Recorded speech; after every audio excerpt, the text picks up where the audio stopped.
Hello, hi everybody. Welcome to the pitching session. The way I'll do this is that I'll do it as I share my entrepreneurial journey so that you can be able to pick insights as I go. So my name is Jimmy Tune. I'm the co-founder and COO at Iwaka Mobility.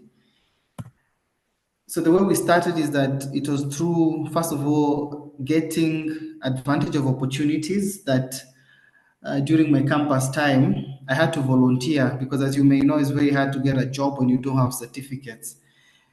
So the first thing as you are starting is really to see what resources do you have around you and how can those resources be used to achieve the goal that you have. So it could be a bike like it was for me, it could be a skill, it could be a neighbor, it could be a friend that has complementary skills to what you have, and then you can be able to build something together. Now, one of the things that I understood very early on is that, like I was saying previously, is with what you have, what can you build? Because one of the things is to really start off, prove with the little you have in your hands, and then being able to actually then grow that into something that can bring other people on board. Now, one of the things that we did after we had proved, like after using a borrowed bicycle, was to save, get a couple of bicycles, and then show that there's actually value or there's actually a solution to a problem that I'm solving, right? And now, when I went to pitch at the Den, I don't know if you're familiar with the Lion's Den. It's like the Shark Tank, the US show. So this was a very unique opportunity, and they invited only people that actually had something to present. And at this point, we had traction that we could actually present. So the whole idea was to say, of course, you can start from where we start, but how do you transition? So I will leave the numbers here. I'm going to say more about the offer and the amount of 1 million shillings for the 20% equity afterwards. So the third lesson as you prepare your pitch is really, what is your model?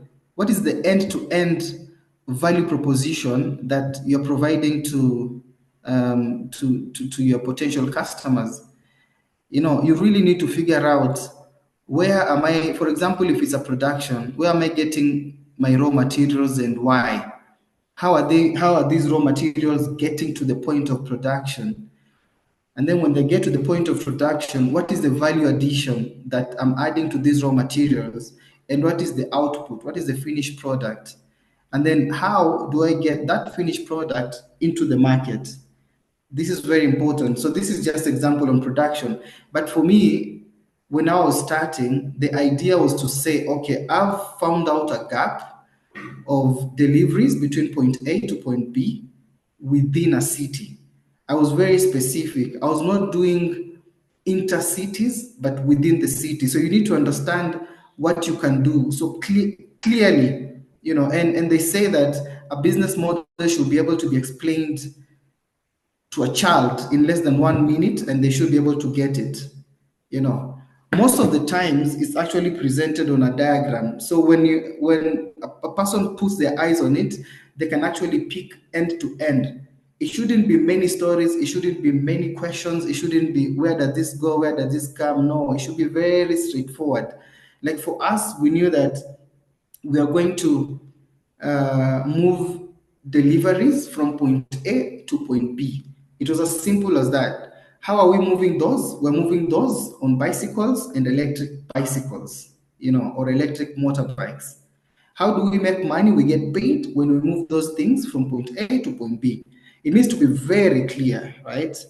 And then after you understand the initial phase of your business model, the next phase is to really understand, okay, how do I grow this phase? And this takes me now to my next slide, because now we've done manually. People are calling us to do deliveries from point A to point B. It's gotten to the point whereby there's an influx of orders, there's an influx of requests. It means that in that same business model, you need to understand that it gets to a point whereby when the model has stabilized, you have very many requests for, let's say in my production example, if there's a lot of production requests in whatever you're producing, it means that you have to, multiply whatever you are doing. So you multiply, but keep the same quality. How do you do that? So that's the growth phase. Like for us, we really had to get an app that can bring this influx of deliveries in a controlled space whereby the customer service is maintained, but we can now serve even more clients using the same model that we have. If it was quality food, it stays to be the same quality food. The only difference that is happening now is not a call that comes manually. The difference is that the process is automated, right? And growth, most of the time, you need to think about three key things. One is people. You really need to have the right team. Number two is the process. The processes need to be understood, because if you understand the process, it means then that you can be able to automate. Because if it's a manual process in Excel, there's a lot of paperwork, but you have to understand that process, so that if you need to automate it, it's easier because you understand it. The problem with people nowadays is that they start building an app and then go find a problem. It doesn't work like that. There needs to be something that works on its own, right? And then you can automate that to a place whereby now it actually makes the manual work easier, Well, there are people who built apps from scratch whereby there was a need for that, but that's a different story. The last piece on the piece is the product. So what's your product? What exactly are you selling? Is it a book? Is it food? Is it a service? It needs to be clear. So now for us, during our growth time, we realized that after building the app, we also had competition. So I have an app, but it's not able to actually meet market standards, right? Well, to be fair, I was not able to get the right people to build me an app, or rather, I could not afford it as well.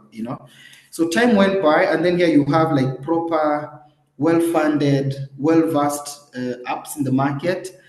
So during growth, you can face a challenge whereby in your model, there's going to be competition. So how do you navigate that, right? So I think for us, what we're able to do is to pivot and get into a model that allowed us to stay in business without competing directly with the likes of Glovo and Uber Eats. And what we did is that we were able to offer same service, which was food, to groups. So we offered like office meals, offered like group meals, and this was a unique niche and a very workable pivot, because we realized that we were not going to stay in direct competition with people who are ordering single meals, because if a group needs group meals, they'll need a different service than ordering on single meals. So you take that into mind as you think about the business model. And then as we move, we also realize that you need to understand the timing of your idea. Is it late? Is it early? Is it on time? And you need to be very honest with yourself, because like I was telling you here previously, we realized that we were early at some point, but then that earliness didn't stay for long. When these people came into the space, there was need to change. So are you on time? Are you late? Sometimes you could be late, and sometimes you could be very early, so you need to understand that. And then the fifth point is that you should just prepare to fail forward. So what's the backup plan? When things don't come as you had planned, what's the backup plan? So this all should be fitted into the pitch, just so that even as you present, it shows that you've understood end to end what are the pitfalls and how am I navigating those pitfalls, right? So for me, after my app, COVID happens. The groups of people were not again in the office. Remember when COVID happened, all my clients were now working from home. So what do we do? So what we thought about is really the transition to e-mobility, and really it's not about e-mobility. It's about creating a foundation or a backbone whereby all these deliveries would move. Because all this competition that came, Uber Eats, Bolt Food, how do they move their foods? At the end of the day, it's an app, right? There needs to be a tool that moves that food from point A to point B, and it was very it was a sustainable piece that took me back. Remember starting from that borrowed bicycle and the resource that I had, I said, because this is a gap in the market, how about providing to these former competitors a tool whereby they can be able to move their goods because they're just a tech company. So again, the point here that I'm trying to raise is that sometimes your competition could be the ones that complement you. Like, I mean, if I thought of going to build another app, maybe it will take time before I win, but I realized very quickly that, well, it was not very quickly. It was based on a feasibility study that we did to really understand how can we make last mile mobility effortless, right? So again, this was another pivot into really serving the same market, the same industry of transport in a different spectrum. Yeah. And the impact numbers that we've had so far is that today, the staff we have is at least 42.86, of the team we have at Iwaka, and 60% of these are in the management roles as women. And we are proud that, we've been able to create at least 1,490 delivery jobs. Here we're talking about, young people and women. As you can see, 86% of those are the age of 30 years old. So what this has done is that when you look at the number of metric tons of carbon dioxide that would have been avoided, it's at least 14,399. So at the end of the day, when I want to shine away from the numbers for a moment, because sometimes it could be a forecast that misleads the model. So it's the other way around. First of all, you do the model, then you can track the metrics. If you're tracking jobs to women, jobs to youth, like we have done, then it clearly shows, what you can be able to achieve long term, because who knew that you'll have women cycling and doing delivery jobs in Nairobi, right? So this was really like something that came up afterwards, and we are now really having a data department that helps us track the data, because one of the most important things is to really understand what are the indications that you're doing well, or what are the indications that you need to do better. And you can only do this when you have data that is guiding you. So just to summarize as I finish, is that there's a lot of understanding that comes in the business model.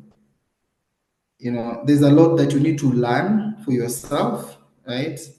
And I think as you follow through the journey and as you understand how your business works, right, then you're at least able to be at a position whereby you're able to position yourself, having understood all the pitfalls, having understood the risks, what could go wrong, just understanding for yourself that what are the issues. Because when you're pitching to investors, you should be able to know what they would see that you cannot see, and what they would want to challenge you on. You see, so like for me, some of the things was like, why the bicycle? Why not a boda?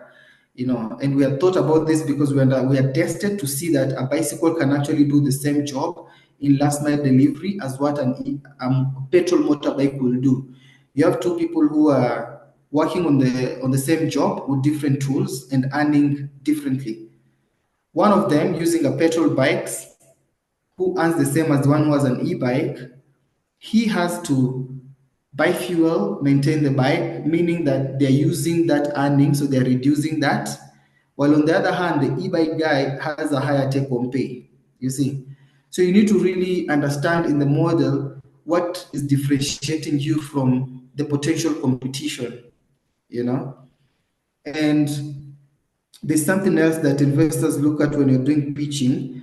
One of the most important things is also like the person.